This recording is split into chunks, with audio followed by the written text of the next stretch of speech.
So now let us proceed further.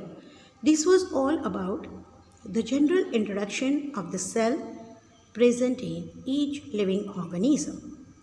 But now let us see how the cell was discovered. The discovery of cell was first done by Robert Hooke. He was an English scientist and he observed a thin slice of cork under his self-developed primitive microscope. Now see here, self-developed. That means Robert Hooke, he himself has made. And that microscope was very beginning microscope, very primitive type. That means the first type of microscope, simple microscope. So it is termed as primitive. It was in the year 1664-65. Now what he has observed a thin slice of cork, thin slice, thin, very thin sheet like a paper, and we can see slice, that is a piece, very thin piece of cork. Now what is cork? Cork is a substance which is obtained from the bark of a tree, and the tree especially oak tree. Mostly this oak tree is found in the cold region, and you know the bark of that oak tree. Bark, that means the upper layer of the trunk. See, this is not exactly the oak tree, but I have just drawn here to get you an idea of the bark. We know that the trunk, this is called a trunk part of the tree, right? The upper layer of this trunk, is called bark. And he made a very thin piece, paper-like piece of this bark. That is the very inner portion, which is very soft, and that part, soft part of a bark is called cork. In the earlier days, even for the medicine bottles, there were cork lids to close it. Nowadays we have medicines bottle which is having a lids made up of metal, sometimes made up of plastic. But in earlier days, the medicinal containers were having the lids made up of cork, a very soft part of the bark of the tree. And when Robert Hooke observed this slice of the cork in a simple microscope which was made by him, then what he observed? He observed the cork resembled the structure of a honeycomb with tiny box-like compartments stacked one up together. What is he observed? He observed that the cork was resembling, that means it was similar like the structure. What type of structure? Structure like tiny box in honeycomb, like compartments. You might have seen the railway trains, right? It is having different coaches, right? Which can we say a compartment. Partitions made in one thing, and due to that partitions, we are getting different parts, right? One big hall is there, and if we make partition in it, 2-3 partition is made, then we will get 2-3 different rooms or 2-3 box-like areas. In the same way, he observed the structure of the cork-like honeycomb. It was resembling, that means it was looking like honeycomb with tiny box compartments stacked up together, and he called these compartments because cellula means little room as per Latin. So he thought that yes, these are the little rooms, little compartments, and as per the cellula, Latin word, he gave cells because cellula is the singular, and he found many compartments, many little rooms, and gave the name cells. You can see here, honeycomb, right? Like beehive. So here you see the simple boxes. This is the compartments, and as he saw like this compartments in the cork, he gave that these are the cells. Now when he observed this, he was not able to find that there is any living material, and So he concluded and gave the idea that cork cells were actually dead cells, as they were observed empty and only boxes having the walls were observed. So Robert Hooke told that every living organism are made up of cells, and with this discovery it was very important for others, and others got the evidence that yes, evidence, that means they got some basic idea, basic proof that living organisms are made up of cells. His discovery was very, very important, and it was very, very idea clicking to other scientists to study about the cell further. And next to him, or we can say following the study of the Robert Hooke, Antony van Leeuwenhoek, a Dutch scientist. He was from Dutch, and he observed that now let me see the cells of the living organisms.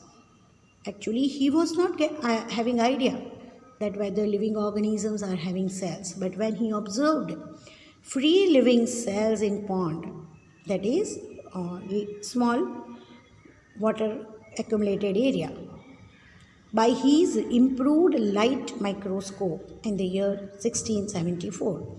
Now he improvised the microscope which was made by Robert Hooke. He also made a new microscope where he made one more implementation of getting light so that it can be easily observed or seen the things from it in a proper manner. And in year 1674 he observed the water pond, and he called these cells as a small animalcules. Small animalcules, that means a small cell of animals. In 1678, later on he discovered sperm cells of human, dog, rabbits, frogs, insects and fish. Sperm cells present in human as well as in animal are responsible. One of the cell, I can't say they are only the one, but they are the one of the cell responsible for the reproduction. That means for the new baby to born, they are the one of the cell. And it was discovered in 1678 by Antony van Leeuwenhoek. He was also the first person to observe bacteria, protozoan and red blood cells. The bacteria, the first was observed by him. Even the protozoans are even unicellular as well as multicellular, like amoeba, paramecium, mosquitoes, and RBC, the red blood cells which are present in our body. These were also the first observance of Antony van Leeuwenhoek. He observed the bacterial cell like this cylindrical form. Bacteria are also of different types. In the next lesson, wherever we will come across in the diversities of the animals, we will see them. This is the cylindrical type of bacterial cell which was observed by Antony Leeuwenhoek. This is the human sperm cell which is having a head and a long tail, and these are the blood cells which was observed by Antony Leeuwenhoek. Even later on he also has observed fat cells. These are the fat cells which are present below the skin layer of our body, which deposits the fat lipids and make our skin little thick. So these were all discovered by Antony Leeuwenhoek. After Antony Leeuwenhoek, Robert Brown,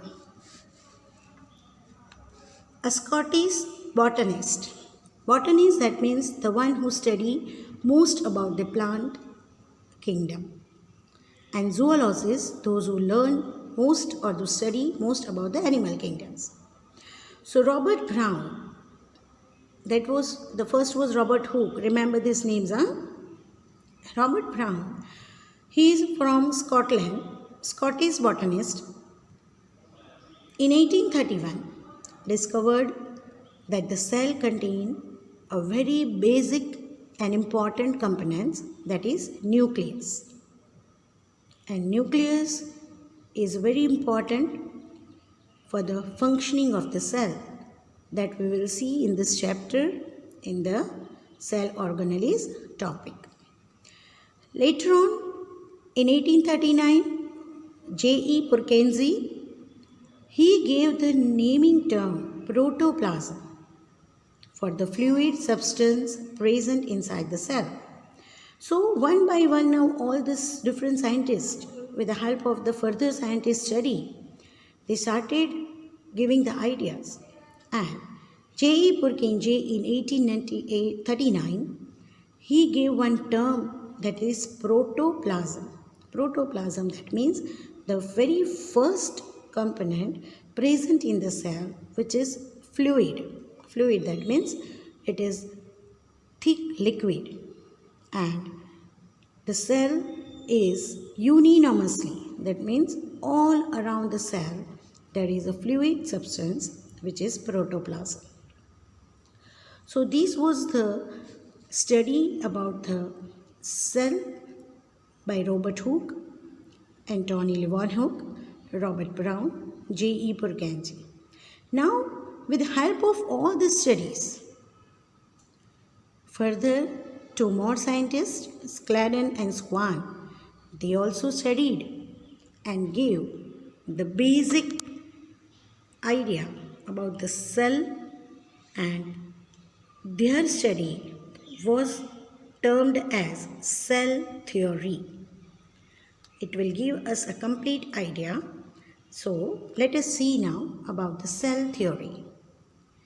The cell theory states that all plants and animals composed of cells which serves as the structural and functional unit of life.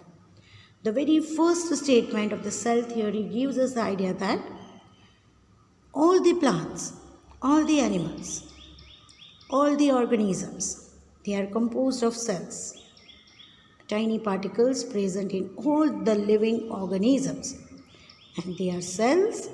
These cells serve as structural and functional unit of life. Each living organisms, they are considered as alive because they are served by the cells. Because of the cells, we are having a different structures and we are able to do different functions. This theory was presented by the biologist Matthias Jakob Schleiden, a German botanist, and Theodor Schwann, a German zoologist. See, both are from German. Schleiden is botanist who study plants, and Schwann is zoologist who studies animals. In 1838 and 39, Virchow, again a German biologist, in 1855 made an addition to the cell theory and proposed that all cells arise from pre-existing cells. Now see here what is the thing.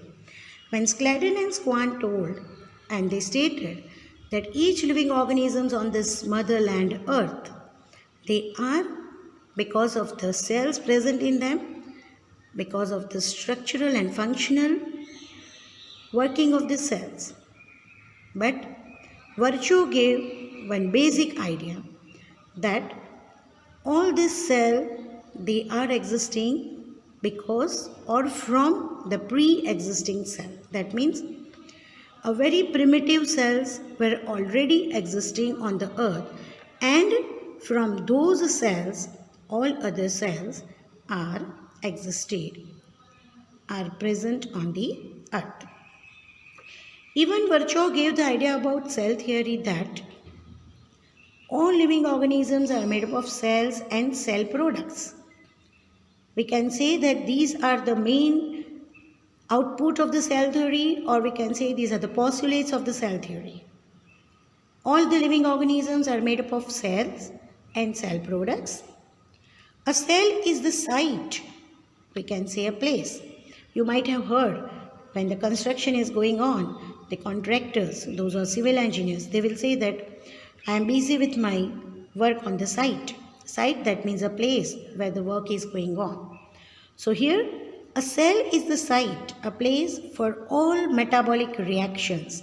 Metabolic reactions, that means the reactions which is taking place in the living organisms, because of which the different functions is possible, right? We do eat different food, we eat different types of food, but when it goes to the body, because of different reactions in our body, the food converts to the simple saccharides and is absorbed in the blood to get circulated throughout the body for getting the energy, right? Which we will learn in biology section in your 10th standard.